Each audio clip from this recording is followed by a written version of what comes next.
What if you love red wine and you have a swallowing problem and you need your beverages thickened too?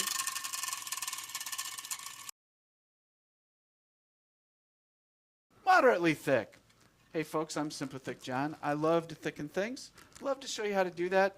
And I already poured out 4 ounces earlier, and that just means that for moderately thick, I'm going to do 2 doses from the pump.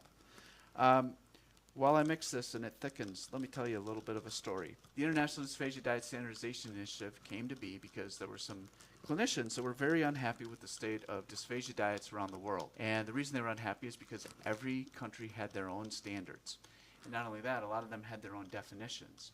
Like one of the quirks was, I think, Ireland and the UK both decided to use letters for their food thickness or their food levels, you know, A, B, C, D, but they did it like in opposite order. And I don't remember the specifics, but like the UK started at level A as the least modified and level D was the most modified, and Ireland did it exactly the opposite. Level A was the most modified and level D was the least modified. And it creates this problem in research that you can't understand the research results without understanding the local context.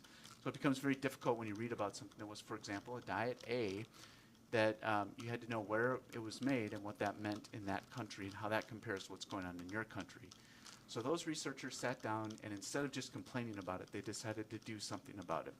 And in 2014, they published the International Dysphagia Diet Standardization Initiative. The acronym is IDDSI, and I often just call it IDDSI. And it gave you the standards and the testing methods for how we were going to categorize dysphagia diets around the globe. And so they stopped saying, you know, how thick is thick? And I'd say, well, I think it's thick enough. Instead, they gave us a testing method. It's a gravimetric test where we just put 10 milliliters in here. We let it run for 10 seconds, and the amount remaining will tell us how thick it is. So there's no more of this, well, I think it's thick enough, I don't think it's thick enough, which is what I spent the first, I'll call it 15 years of my career doing. Instead, we just put it in here, and we run the test, and then the test tells us, is it thick enough?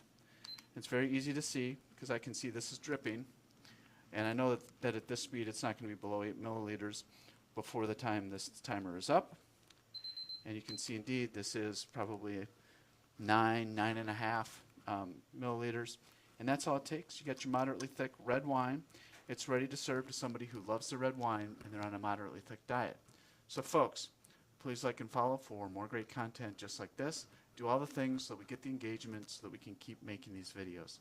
Thank you so much. I appreciate it.